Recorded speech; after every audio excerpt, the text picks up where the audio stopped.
How do I be professional in giving this person my sperm? Welcome back to Family Twist. I am one of your hosts, Corey Stoltz, and I expect this to be a very polarizing episode, so here we go. In it, I interview the director of a new documentary called Spermworld about men who meet prospective mothers on Facebook groups in order to donate, or in some cases, sell them their sperm. Family Twist has explored the topic of donor conception in several episodes, but this was a new and sometimes shocking avenue to go down. I interviewed director Lance Oppenheim the day after I watched the film, so my take on it was very fresh. I was honest in my reactions about the film to Lance, and he didn't push back even when I threw him some curveballs. There is a bit of an awkward exchange, and I left it in the edit, so let me know if you figure out which part of the episode I'm talking about. Spermworld is Lance's second feature-length documentary. His first is called Some Kind of Heaven, about the Villages region of Florida, where, coincidentally, Family Twist has a big following. All right, here's Lance. Well, Lance, welcome to Family Twist.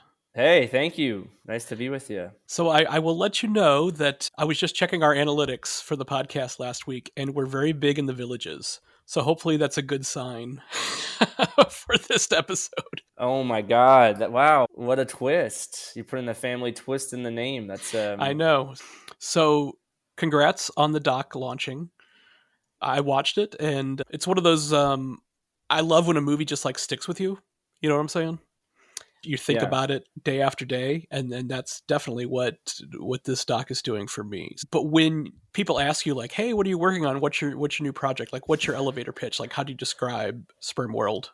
I've been trying to hone it in for years, so I'll give you what I've been working with now. I mean, but it explores the world of unregulated sperm donation on Facebook groups. So, you're seeing people that have basically been by, life and luck and chance and socioeconomic forces have led people to trying to have children outside of the sperm banks and outside of relationships. And so the movie drops you into a few different people's lives who are trying to have children with complete strangers. And in some cases with the men, they're trying to find meaning in their lives, and they think they've found or come close to it through the act of reproducing and giving their sperm to, other people. Right.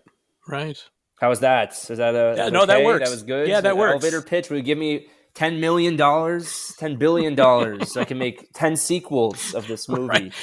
Well, I'm sure you probably could, because I can only imagine how many subjects there are out there that you weren't able to focus on because you had to hone in on just a few, for a 90-minute doc. But I am curious, like how Nellie's New York Times article went from that to becoming this documentary. Yeah, it's, look, Nellie is an incredible journalist, and the article she wrote, I was fortunate enough, Nellie early on came to me and said, hey, I loved your past movie. What do you think of this? I'm working on a story, about unregulated sperm donation, people meeting each other on Facebook.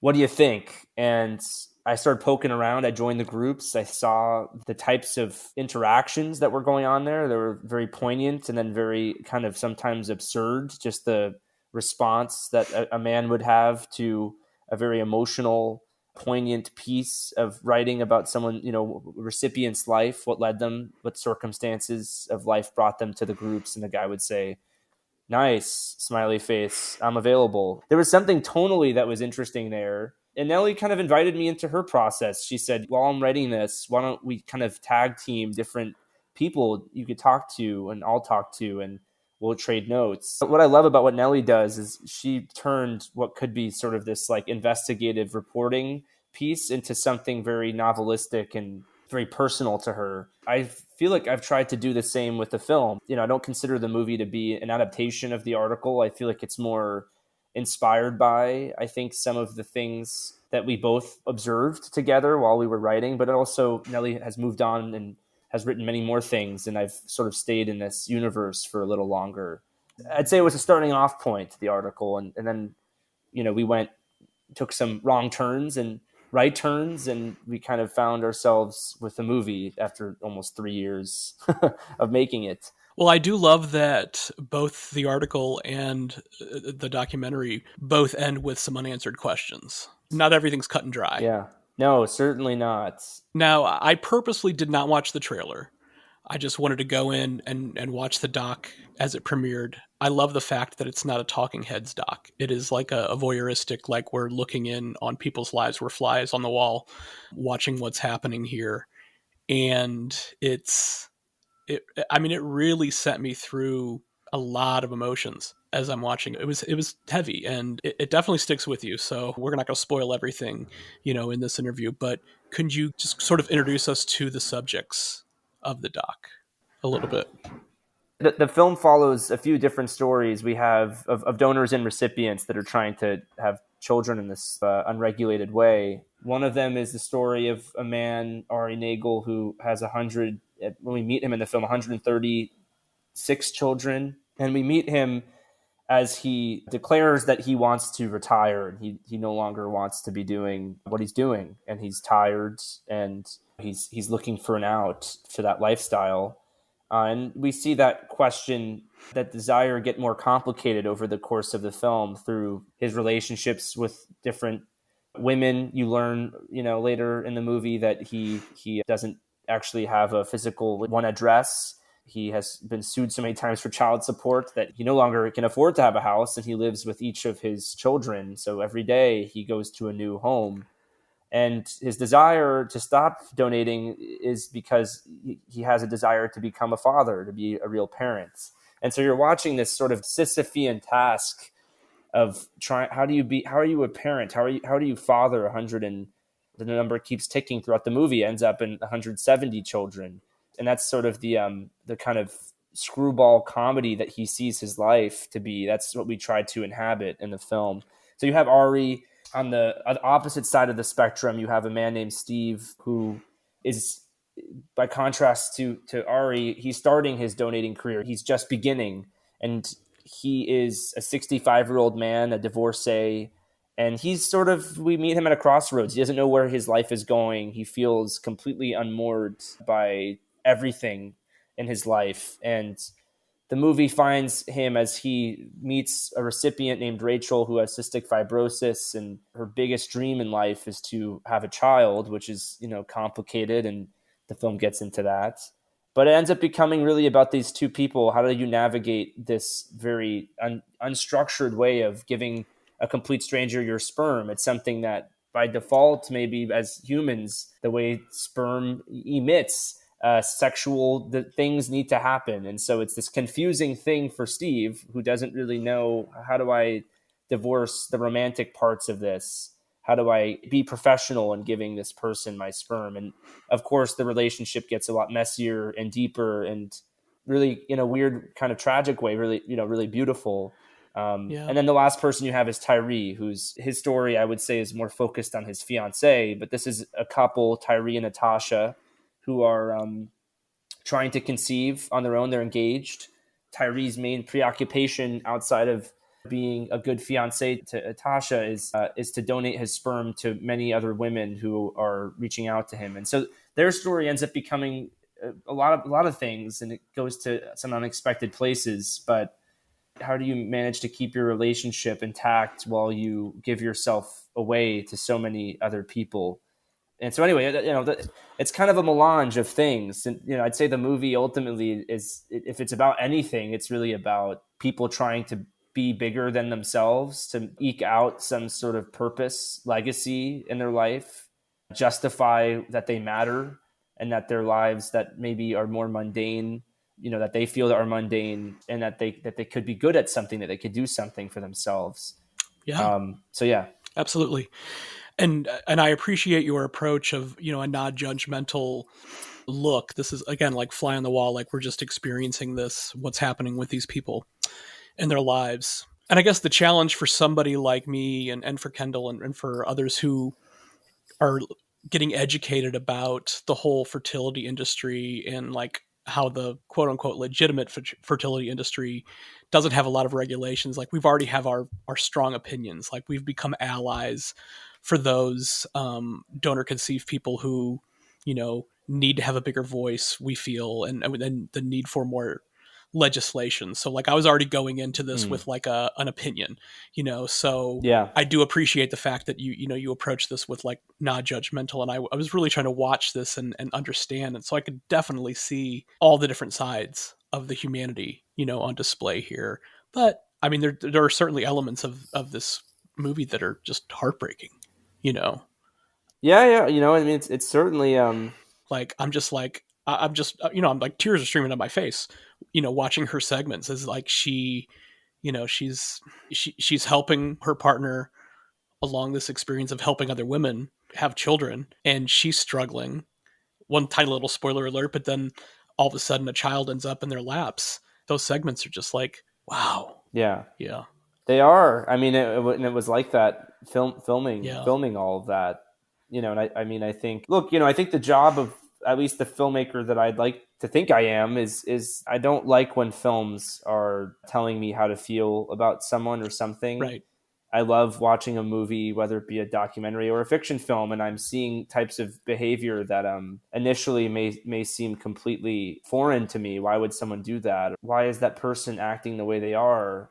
And the hope is that those questions are so absorbing that you completely forget about yourself, and you're so engaged. And ultimately, if the movie is done right, then you start to feel things, and you feel for the people, and someone that you maybe wouldn't be relating to at first, you can't help but relate to them by the end. And so I think that, look, I think it's a tough movie in some ways, because what you're seeing is it's controversial. You could see, Ari, he's selfish. You could see him as altruistic. You could see him as narcissistic. It's all these things that sort of cancel themselves out. The thing to me that I'm really like my North Star when I'm making this kind of thing, and I'm following people who have trusted me with their most vulnerable, just at their most vulnerable, is emotions Yeah. and expressions of that, the feeling of longing for something. The women in the film are so just absorbed with this idea of chasing the dream of having a family. And I think that's also one of the themes that just run through it. I don't have any children myself, so I can't speak to this, but having observed and inhabited that sort of longing, that fantasy for the last like 3 years, I feel like there's something that's what the movie really is. It's kind of this quixotic dream that people will spend most of their lives and put themselves in very, at times, compromising places to achieve. I think the very fact that this exists and is happening, right? And the system, which I think in a lot of ways is really fractured, the ways in which people can have children, it's very expensive at sperm banks. Yeah. And I think it says a lot about ourselves. It says a lot about ourselves as a society, and it says a lot about ourselves as creatures on this planet that are desperate to find community and reproduce. It makes me emotional too. Yeah. I think it's the most existential, I feel like, questions and topics you can really ask for in a movie. It's literally about existence Yeah. and the desire to keep existing. Because I think that, people that are watching the film that don't know really anything about the fertility industry, like they're going to see, the Sperm Kings universe is like the wild, wild west.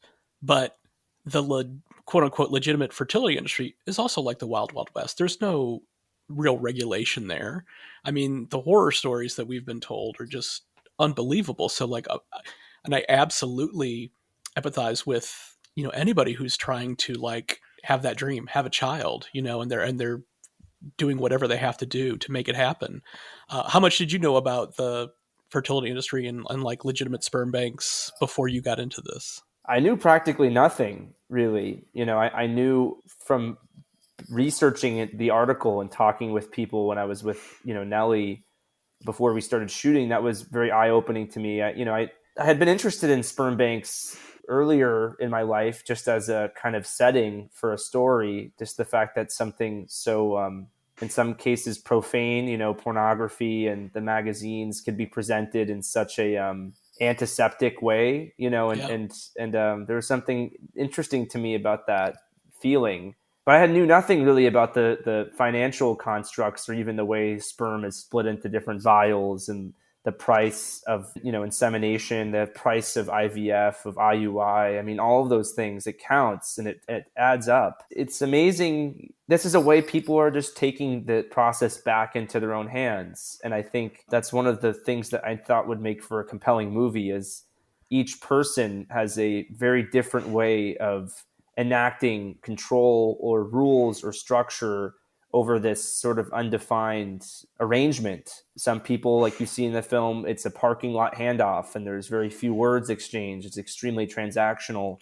Other people in the film end up becoming the closest of friends to one another. And at times, tinged with this kind of romantic feeling that maybe is unrequited or maybe it's shared. It's unclear. And then one, for Ari, it's this, you can have a bunch of opinions about him, but the way he feels about his children, you can't take away from him. He loves them, and he's so compelled by this larger feeling that it takes him everywhere around the world in some cases to feel it. And so that's that, I think that's the thing that I'm always interested in, is taking ideas of, this is a societal issue. I think loneliness is a societal issue. But I think really the way in which people who are trying to get pregnant and come from a different socioeconomic background, they're not offered a lot of options. And so I wanted to explore that without having to over-inform the audience or try and sell them of a point. I wanted to just present the reality of what's happening and let everyone sort of sit in it and experience it and feel for the people in it and love them or hate them or whatever, take away their own feelings and project things onto the screen. Yeah, because I'm definitely torn with all three guys. As you said, I mean, you watch Ari interact with his children, and it's just like it's beautiful. And then juxtapose that with his ill mother. This might be her last Passover, and the decision he makes. I'm just like, oh, Ari. Yeah. Yeah.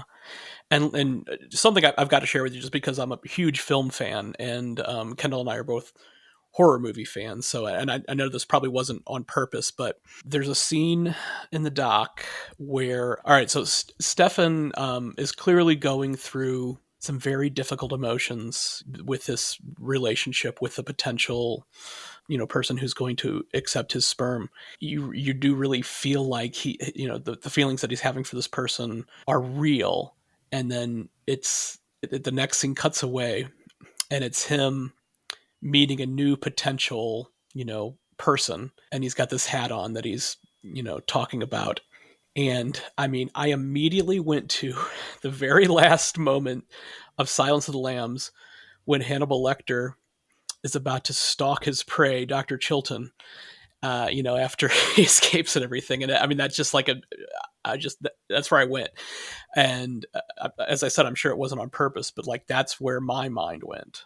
Interesting. Well, I mean, look, I think it's, yeah, I don't know. I don't know what to say. I mean, I think, Steve is not, a horror movie character by any means. Sure. I think he's a really sensitive and really sweet guy. But I could see maybe you're referring to the costuming, the choice of the hat and every. I don't know if you remember that moment in Silence of the Lambs, but Hannibal Lecter's disguise. He's got a wig on. He's got he's got that similar kind of hat and sunglasses. Like, he's disguised himself because he's about to chase down his captor. And for whatever reason, like, when you cut away from him with Rachel and then to meeting somebody else, and it just kind of felt like, oh, here is somebody eyeing up their prey. And that's just where my mind went. Oh, well, yeah, that definitely wasn't intentional. I mean, to me, it's, this is, he's talking about in the previous scene, wanting to find that the relationship with Rachel is a fantasy. It won't work. And so he'll find someone to spend time with on Hinge. And so then it cuts to a new recipient, right, that he's donating to. And the idea that with the associative edit there is not I mean, it's not to imply that he's sizing someone up to it's just take them home or something. Right. It's more just it's more about him. It's another kind of moment of an attempted sort of attempt at a deeper connection and wanting to know someone, but ultimately, after exchanging, fluids, he gives her his sperm. not sexually, just, you know, he masturbates and Right. then gives it to her artificially, he's left alone again. And it's this kind of, just, I think that the cycle that ends up happening to a lot of the men. And in some ways, it's kind of the reason I wanted to make the film in the first place, which is like, you see, you know, women join the groups, they either stay to, you know, to find someone. Eventually they either get pregnant or they don't, and they leave. And then you're with these men who stay for long periods of time. It's in this sort of liminal kind of purgatory place, and they achieve these great things for other people, and then they return back to their lives where they feel the same, maybe feelings of loneliness or emptiness. And so I wanted to sort of capture that in like a one sort of fall swoop, where you see him sort of on the rebound, if you will. You know, he's okay. She's not interested in a romantic relationship. Fine, I'll go to see someone else. You think he's with a new romantic partner, but yet again, it's not. He's sort of tying these two, the sperm donation and Right. the hopes of maybe romance, Yeah. together, which leads to this lethal combination of nothingness, I think, at the end of the day, when he's alone. Absolutely. Yeah. No, and I just wanted to share that with you because that was what immediately came into my mind at that particular scene. But I think, you know, your power as a filmmaker is showing multiple sides of people. And I mean, by the end of the film, I have empathy for every character, every subject in there. I call them characters just because it feels like, you know, a drama. It doesn't feel like a documentary because it's just, you know, you're not narrating, we're watching drama unfold. Yeah. But yeah, I just wanted to share that because as a horror fan, that just like immediately jumped into my mind. I love when films challenge us, that we just don't walk away and be like, okay, I love to watch a movie and go and sit down with somebody and have coffee and like, what did we just watch? And we need to unpack this. And this is definitely one of those movies. Well, yeah, definitely. Thank you for saying that. Yeah, no, I think that there's a lot to unpack in it, you know, and not just of the reality that's being shown, but then the formal dimensions to it. And, you know, the ending of the film has sort of, you know, an image in it that I think, you know, if it sticks with you and you think deeper about it, this idea of a bird, you know, that's delivering children, stork. That's sort of a childhood fascination, where stories we tell children about where children come from. There's this element to it too, where you're seeing people try and situate themselves. They're in this very unconventional way, trying to have children, and yet they're still sort of, they're sizing themselves up against the stories that we told ourselves when we were younger. And maybe in some cases the men are probably the modern equivalent of the stork. They drop off the goods for people to get pregnant and they leave again. And so there's this feeling, that image kind of wanted to stick with me. Yeah. But yeah, man, there's a lot in there. Yeah. I mean, it's a dense movie. Yes. I mean, as you mentioned, those last moments and watching that through Rachel's eyes, like I got chills, just like, oh my goodness. Yeah. So have you heard from the subjects who have watched the film? Oh yeah. I'm in a group chat with Rachel and Steve and Lauren, our producer. It's very active. We're talking like several times a day, and Tyree, Natasha, same thing, and Ari, the same thing. They had the opportunity to see the movie before it premiered, and, you know, over the course of making the film over the last few years, you know, when we would go and shoot something and we'd return after being gone for a few weeks, I would come with little clips of things we were editing. And so, you know, the whole process it's almost like, it's hard to describe easily, but it's, you know, the same degree of trust and vulnerability that they're affording me as a filmmaker. I feel like, you know, I think because we're making the film in this extremely collaborative way, it allows for that trust and vulnerability to just expand. Because in most cases throughout the movie, you know, there's not one image in it that the people involved in it aren't aware that is being captured, right? It's like every single moment there's a conversation that I have with folks that lead to that moment, to us capturing it. So, in that way, I feel like, I've had experiences in the past where I've made movies that are just, like completely fly on the wall, completely observational. And the story is really discovered in the edit. The people in the film never, they didn't really like it because they were like, wait, I didn't know you caught that. How, and you're using that in this way. And how, Right. So most of the things I'm trying to do, I've recognized the limits of what you can accomplish just through observational fly on the wall filmmaking. What I'm trying to do is something different. It's more of like the spirit of making a movie together with a small crew and inviting people into that and into the magic of it, into the magic of trying to almost, contribute artistically to something. And so at all times, it's like with Steve, I bought him the Paul Schrader's Transcendental Cinema book, right? And we had sort of a watch along where I would watch a movie for inspiration. He would watch it. And I'd come to him. I'd say, let's go, you're waiting outside someone's door. And he knocked on someone's door. And I said, maybe as we're waiting for her to answer, can you send her a text just to, maybe we'll have something to shoot with that. And he'll say, I usually don't text. And I'll say, okay, well, then what do you do instead of texting? He said, well, I usually do voice to text. And so they're then kind of like birthed the motif of even that in the movie, right? Yeah. So every moment, every single thing that you're seeing, everyone is aware of the camera's presence. And I think because of that, what I'm trying to do is not make you feel their awareness of the camera. I'm trying to kind of bring you into their subjectivity, into the trust that we fostered, into that vulnerability, into that, rawness, and let this whole experience wash over you, because it's coming not just from me and my crew, it's coming from the people in the movie. These are like the images. These are the things that we all wanted you to see over the past few years that we were able to witness together. Right. So before I forget, I want to ask us first, and then I'm going to jump into something else. But did you introduce him to David Lynch and Mulholland Drive? No, that was another. That was a Steve. Steve recommendation. Yeah, he messaged. Most of those messages were captured like months after he sent them. But he messaged Rachel about Mulholland Drive. There were a few other ones. Cuckoo's Nest. There was a chef themed inspiration list. There was Jules and Jim. There was the movie Burnt that they watched. A lot of the movies they would watch together, Rachel has told me too, when we weren't present, there was always like at least one steamy, like sort of erotic moment in the movie. Yeah. And so I wanted to capture something with that, one, that was licensable, but two,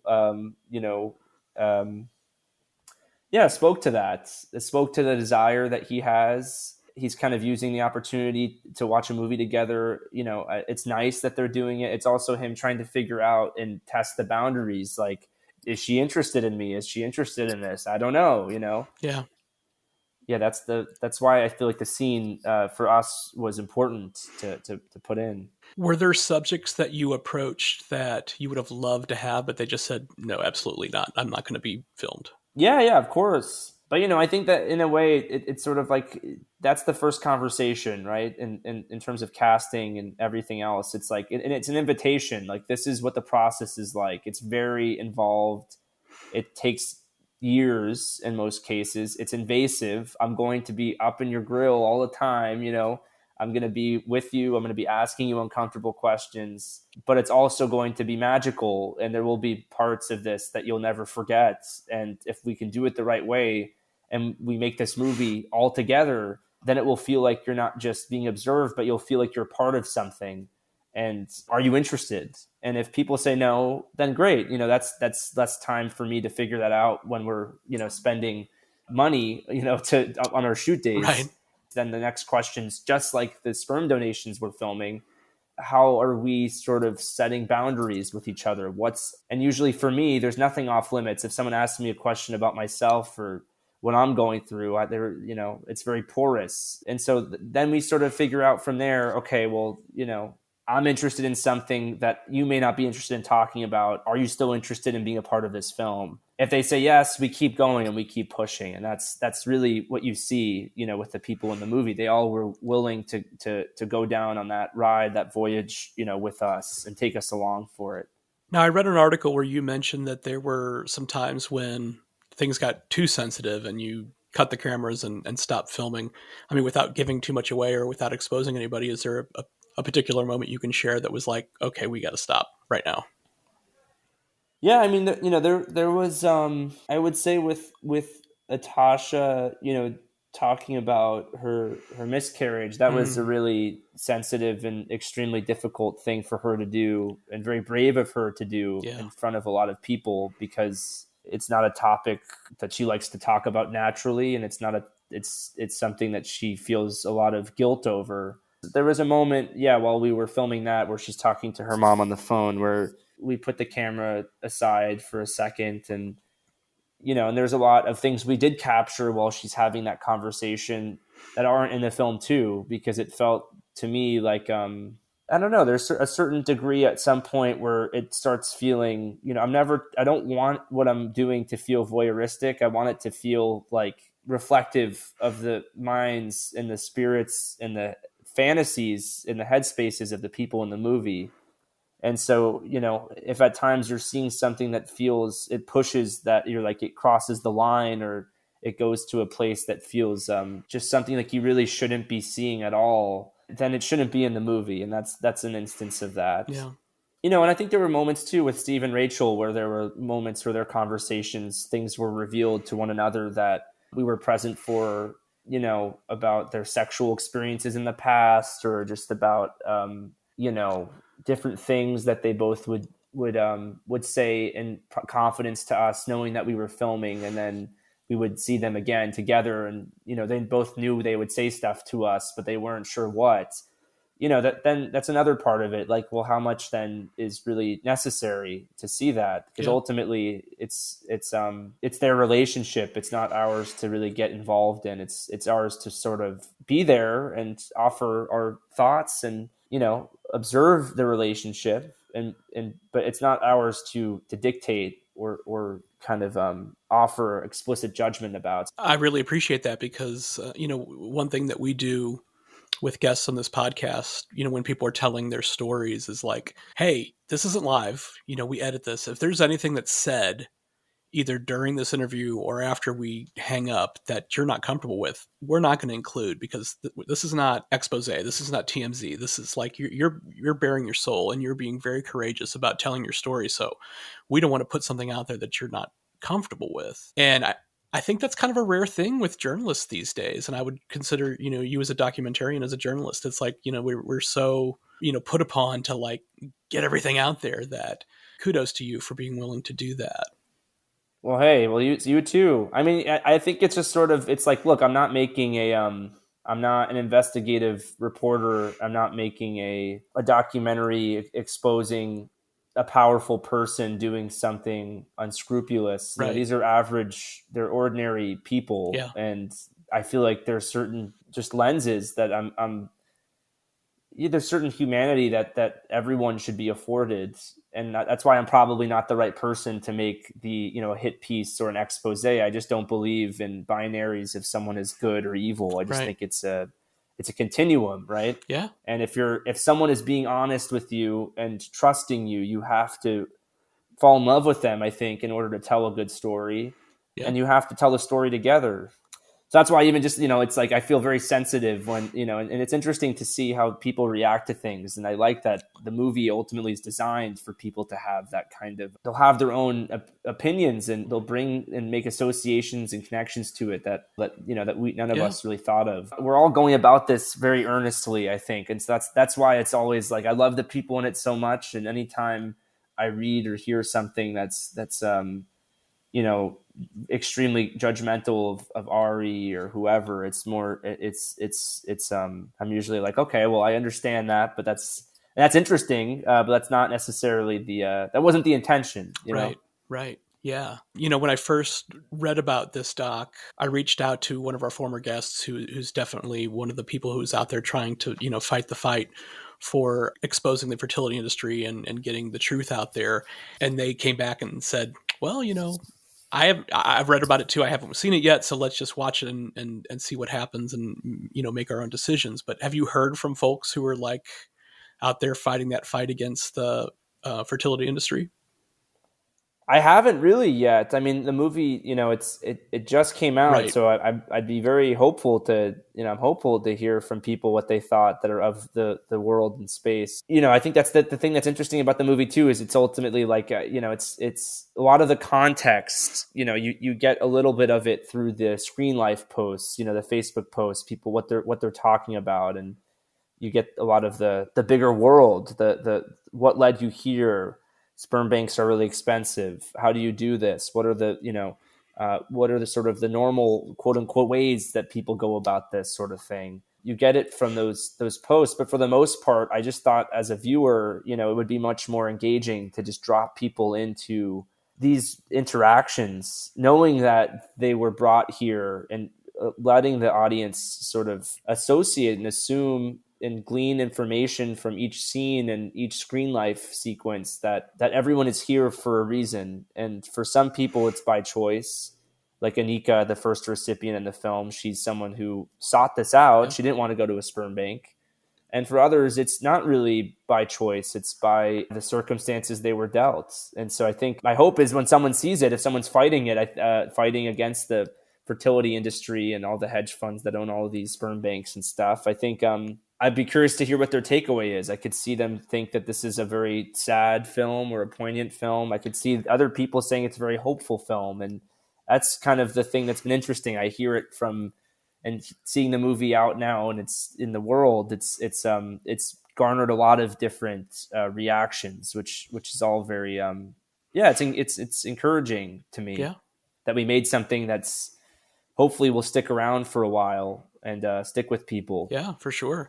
Well, I'm encouraging anybody who's listening right now to watch it. But without giving too much away, can you share where the subjects are today? Like what has happened in the meantime? Yeah, I mean, everyone's more or less kind of where we left them. I mean, Rachel is doing much better. Her health has improved, which is great. Yeah. And she's still looking for, a lung transplant, and she's had one previously, and that's difficult. And she's navigating a different sort of very bureaucratic process there, but she's doing better. And Steve is good. And, Ari is still up to his old tricks. So he's not retired? His mother did just pass away about 2 weeks ago. Oh, okay.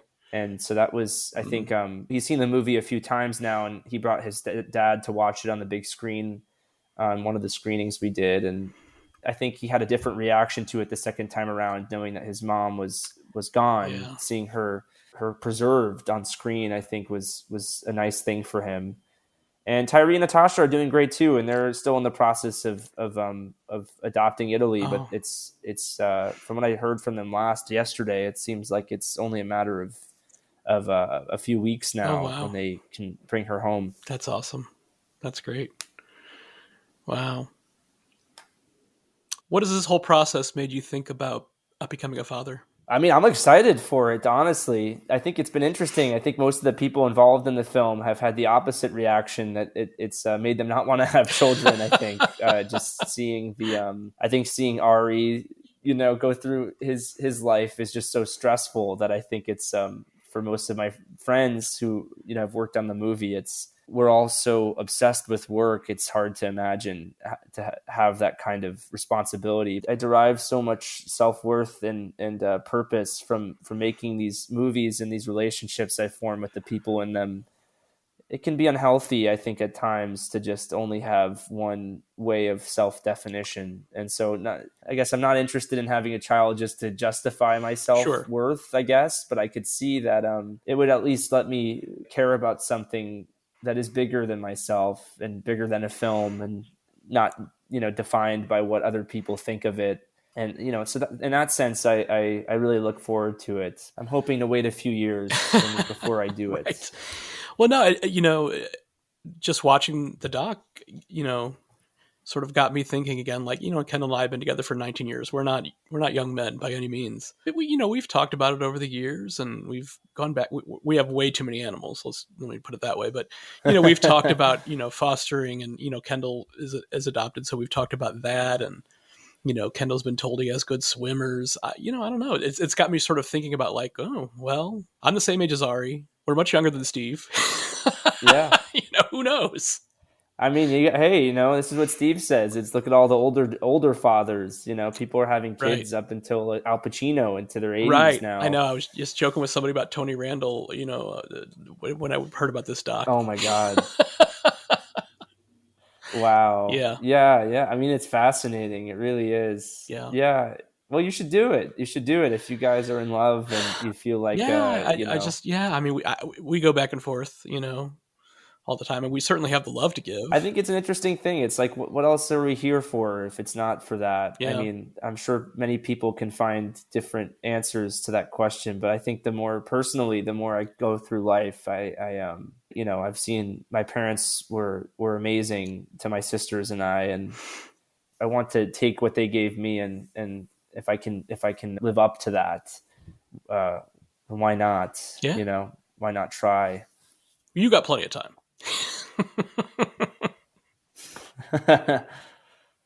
We'll see. Awesome. Okay, that's a wrap on Lance. I've already reached out to some of our former guests from donor conception themed episodes to see what they think about Spermworld, and I bet they're going to have a lot to say. So we're open to following up this episode with another episode about their takeaways from Spermworld. In the meantime, we want to hear what you think, not just about Spermworld, but about Family Twist in general. You might be a great guest or know someone who would be. Kendall and I are so passionate about sharing your courageous stories relating to being an adoptee, an NPE, aka not parent expected, or donor conceived person. Reach out to us today at familytwistpodcast@gmail.com. We read every email. All right, until next week, remember, family secrets are the ultimate plot twist. The Family Twist podcast features original music by Cosmic Afterthoughts, is presented by Savoir Faire Marketing Communications, and is produced by How the Cow Ate the Cabbage, LLC.